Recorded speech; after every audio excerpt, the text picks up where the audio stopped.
I'm literally a secret billionaire, and my wife dragged me onto a game show to borrow money. All for a measly 50K prize. While every other guy on the show was swallowing their pride, hitting up anyone they could, I hadn't made a single call. Normally, if something like this came up, I'd just walk away. Back in the day, I was a trainee on a school team abroad, and I was already the world's richest man. I'd seen way too many yes men, and the second anyone made eye contact with me, they'd do anything to get close to me. After 2.5 years of that lifestyle, I was done. So I froze all my assets. I just wanted to live like a regular person for once. But my talent wouldn't let me stay low-key. My wife forced me onto this money-borrowing show. I know my wife isn't a greedy person, but she pushed me here over a lousy 50K. Something must have happened. I was still thinking about it when I heard the other guys begging nearby. Boss, I'm in a real emergency, like just this once, please. Hey bro, you got some cash to spare? But none of that was landing with the audience. What they actually enjoyed watching were the guys who picked up and got roasted. Like the dude next to me, he called his roommate, only to find out his roommate was broke and trying to impress a girl. And then turned around and asked to borrow money from him. Lomu, the crowd absolutely lost it. But I still couldn't laugh. Everyone else had scraped together something after a few calls, even just a little. And here I was, stuck, staring at a packed contact list, not knowing who to call. That's when the host couldn't hold back. Sir, if the timer runs out, and you still haven't borrowed anything, we can't give you the 50K. My wife jumped up on stage. Babe, just call anyone. Even a few $100 is fine. I was about to explain, but my wife lunged over, randomly tapped a contact, a guy named Lil Ma. Hello? How can I help you? Are you looking for Mr. Ma? My wife froze when she heard Mr. Ma. She thought Lil Ma was just some entry-level employee, maybe an intern. The audience was just as confused. Mr. Ma? The contact name literally just says Lil Ma? I was about to hang up, but my wife kept giving me the look. I sighed and went along with it. Hey, I'm a good friend of Mr. Ma's. Cash flow's a little tight right now, trying to borrow a bit. Didn't even finish the sentence. The line just went beep, beep, beep. The audience erupted. Bro, you don't even know the guy. Mr. Ma, this guy's a character. What they didn't know, though, back at Alibaba HQ, a secretary had casually tossed the phone onto her desk. Rolling her eyes. What is this, 2005? Who still falls for scams like this? Mr. Ma must have clicked on some sketchy website again. Meanwhile, the real Mr. Ma in the conference room had no idea his biggest backer had just called. Got hung up on by his own secretary. He'd regret this for life. Without my help, Alibaba wouldn't even exist today. Cut back to the show. The whole crowd was clowning on me, but honestly, I was quietly relieved. If Lil Ma had actually picked up, my whole secret billionaire cover would have been blown. I was relieved, sure, but my wife was genuinely panicking. We were solid, but her parents thought I had no car, no house, no savings. They weren't exactly thrilled about us being together. She'd already used her own savings to buy me an apartment.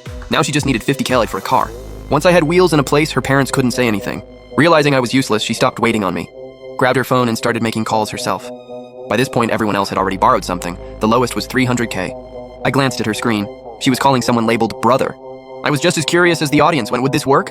Ring. It picked up. What's up, sis? That voice. She's definitely getting through. Guess it really does take a woman. Guys are hopeless at this, she said, a little embarrassed. Hey bro, you got some money to spare? Then suddenly, a woman's voice coughing in the background. What are you doing? Is that your no-good little sister asking for money again? Loud and clear, zero attempt to keep it quiet. The brother rushed in. Hey sis, hold on, I'll call you back in a sec. Beep, beep, beep. The dial tone echoed through the whole stage. The audience heard all of that and didn't laugh. They just felt bad for her. One person sighed. Same story everywhere. Henpecked husband. I just stood there, frozen. My fiancée had been borrowing money from her brother. For me. I felt terrible. What was I thinking, playing regular guy?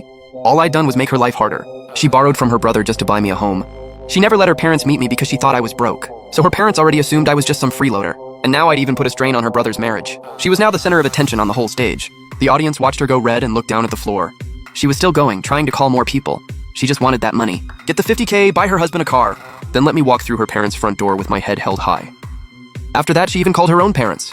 Still nothing. Her mom lectured her on top of it. I was watching from the side, my heart breaking. In that moment, as a man, seeing my wife sacrifice her dignity for me, and I'm just standing here doing nothing, I don't deserve to call myself a man. That was it. I was done holding back in front of everyone. I picked up my phone and started scrolling through my contacts. The camera quickly zoomed in on my screen. My entire contact list was now on display for the whole world to see. Lil Ma, Lil Wang, Gamer, Ma Lil Teng. Not a single formal title in sight. The audience already had zero respect for me. Now they were convinced I was just faking the whole thing. I dialed Lil Ma again. The crowd was confused. Hello, the number you have dialed is currently busy. Please try again later. The whole studio completely lost it. But the real Mr. Ma was in his car at that moment. When he saw that his secretary had hung up on the incoming call, he asked, a bit puzzled. The secretary said it was just some scammer trying to borrow money. But Mr. Ma had a gut feeling something was off. A scammer wouldn't have his personal number. He grabbed the phone. One look at the caller ID and his jaw dropped. He straight up dropped an F-bomb. Back on set, I was baffled. Since when did Lil Ma get so bold? My wife put her hand on my arm. It's okay, babe. Think of it as a fun day out. As long as I'm with you. Money or no money, I don't care. Worst case, I'll sneak the household registry and elope with you. I looked at her seriously and said, Babe, that's on me. There's a lot you don't know about me. I haven't had a chance to tell you yet, but I'm making you a promise right now. First place on this show is ours. Right then, my phone went off, followed by a rapid voice. Mr. Chen! Is that you? I said ice cold.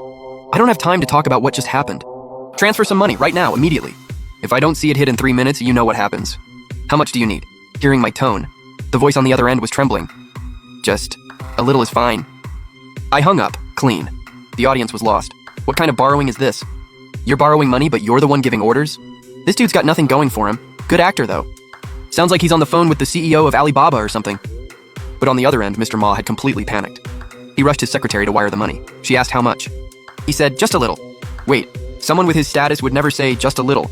I get it, he means 100 million. Go, transfer 100 million, 3 minutes, move. The countdown on stage had already started. The audience was feeling sorry for my wife. This useless guy didn't pull in a single cent. What a waste, what a waste. The host started counting down. 3, 2. Then my phone went off. Ding. Alipay notification, Y100,000 received.